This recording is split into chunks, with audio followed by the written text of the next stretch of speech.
Opa, tudo bem? Aqui é o Henrique, você está prestes a assistir um trecho da aula onde eu revelo o que está por trás das acomodações que mais faturam no mercado de hospedagem.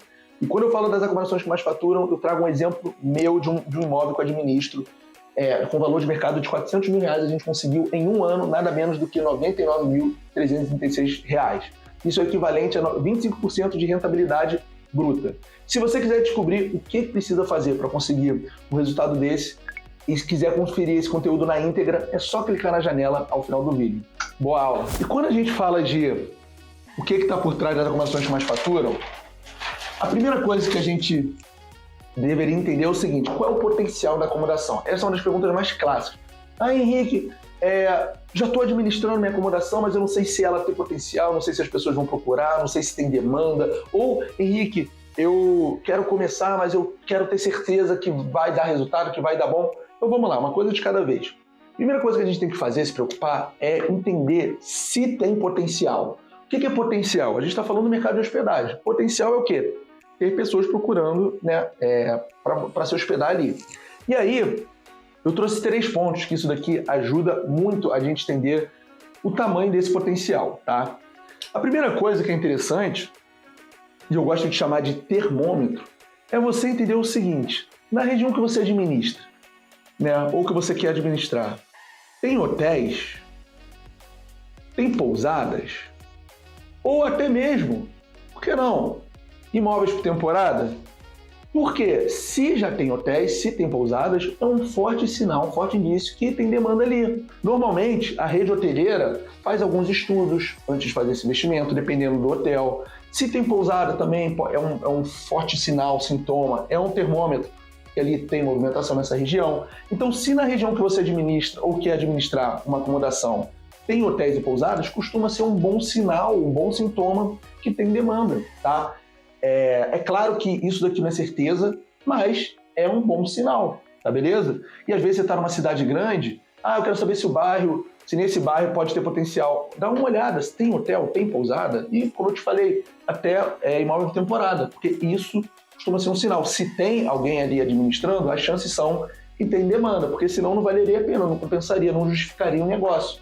E eu gosto mais do caso de hotel e pousada, porque como eles são negócios que dependem disso, costuma ser um sinal, um sintoma mais realista, porque às vezes aluguel de temporada você pode virar a chave mais rápido, você pode vender, você pode morar, você pode voltar no aluguel convencional. Então, o aluguel de temporada é um sintoma, é um termômetro? Mas esses daqui são os negócios que dependem disso, tá? E essas viradas de chave são mais difíceis do que com a alocação por temporada. Então, o primeiro termômetro que eu gosto de analisar, tá? Isso daqui é muito simples. Tem pousada ou tem hotel? Se tem, é um bom sinal. Concorda comigo? E aí, agora tem um segundo ponto, que poucas pessoas fazem, mas está no alcance de todo mundo, que é o seguinte: é o que eu vou chamar aqui de dados da demanda. O que é dados da demanda? Existem inteligências, softwares, sistemas de mercado que você contrata, você paga e eles te dão algumas informações. Nessa cidade teve tanto de procura, nesse período teve tanto de procura, os hóspedes estão procurando com tanta antecedência. Existem plataformas, por exemplo, eu vou colocar o nome aqui, tá? Chama AirDNA. Outra que chama Price Labs. Essas aqui são ferramentas, são softwares, são concorrentes, tá? Que vendem informações de mercado. Então, se você está realmente muito interessado em saber o tamanho, se tem demanda, você pode assinar um desses softwares e, olha, toma cuidado, porque cada um desses vendem vários produtos por trás, né? Não é só isso que eu estou falando, mas certamente também tem isso, que é o quê? Que é informação e inteligência de mercado. Para você ficar mais segura ou mais seguro, que é onde você quer administrar ou já está administrando, tem demanda. E aqui tem uma coisa muito interessante também, tá? Se você já assinar um software desse, uma coisa que você deve aproveitar é verificar quais meses tem mais procura do que os outros. Para quê? Para já precificar da forma certa. Um dos 4 pilares da estratégia de precificação, que eu já estou fazendo spoiler, a gente vai ver já, é o que eu chamo de temporadas e eventos. Então, se você assinar um desses softwares, você já pode e deve entender, fazer um estudo de quais são os meses com mais procura, menos procura e procura padrão. Para quê? Para você configurar na hora de você cadastrar o seu imóvel de temporada ou a sua hospedagem, tá? Enfim, só estou aproveitando aqui porque o mais difícil é você virar essa chave e contratar um software. Se você fizer isso, já aproveita e categoriza quais meses são alta, baixa e temporada padrão para sua acomodação, para sua região, tá? Então, isso aqui é interessante porque está na mão de todo mundo. É só você correr atrás, é só você, né, se interessar, é só você entender como que faz para contratar, o que realmente vai te atender e aqui tem que pagar, tá? Mas enfim, é um preço pequeno que você paga em comparação a eu vou entrar, vou pagar com o meu tempo, vou investir na acomodação para depois, de repente, entre aspas, quebrar a cara.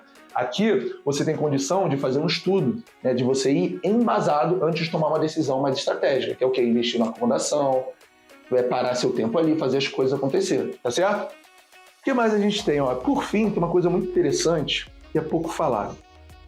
É que eu vou chamar aqui de acomodação vezes região. Versus é melhor. Isso é importante você entender que é o seguinte, às vezes a região em si não é das melhores, tem pouca demanda mesmo.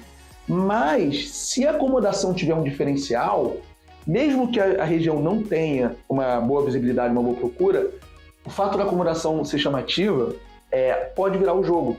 O que eu quero dizer é o seguinte, às vezes a região não tem demanda, mas se a acomodação for boa, pode ser o suficiente para as pessoas procurarem, principalmente com o Airbnb. Por quê? O Airbnb ele trabalha formas de descentralizar, tirar o foco dos grandes centros, das grandes capitais.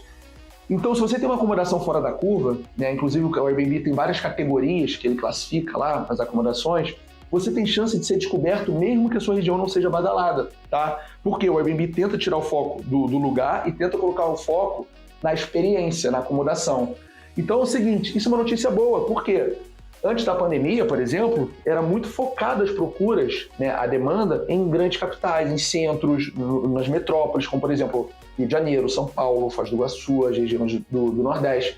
Depois, o que aconteceu? As áreas mais rurais, menos urbanas, também ganharam procura.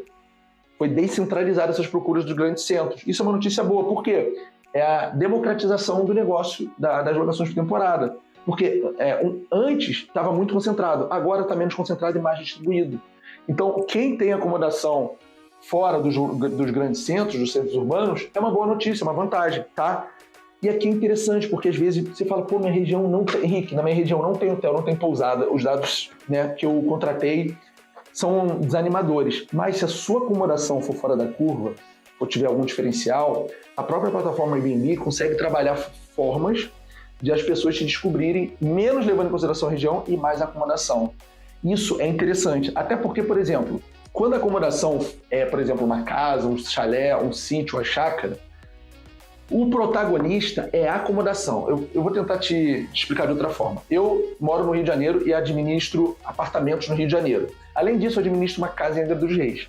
Quando um hóspede reserva a casa em Angra dos Reis, esse grupo vai para curtir a casa, para fazer churrasco na casa, para aproveitar a casa, ficar na casa, sai um pouco da casa. Agora, no Rio de Janeiro é o contrário. Quando os hóspedes reservam acomodações para ficar nos apartamentos que eu administro no Rio, é para curtir a cidade, de uma forma geral, o condomínio, menos o apartamento. Então, existe um fator aqui, protagonismo coadjuvante. Quando é um apartamento, normalmente o apartamento é o coadjuvante. E o protagonista é o quê? É os pontos turísticos, a cidade, etc. Quando é uma acomodação mais fora da curva, a acomodação se torna a protagonista. Então, os hóspedes vão para ficar na acomodação. E aí tem uma mudança sutil, mas que faz toda a diferença, tá? Então, esses 3 fatores aqui são interessantes para você entender o potencial, né, da sua acomodação. E aqui é um termômetro, aqui é um dado mais técnico, e aqui é mais interessante você entender porque isso acontece, tá? Mesmo que a região não seja das melhores, dependendo da sua acomodação, pode falar mais alto que a própria região.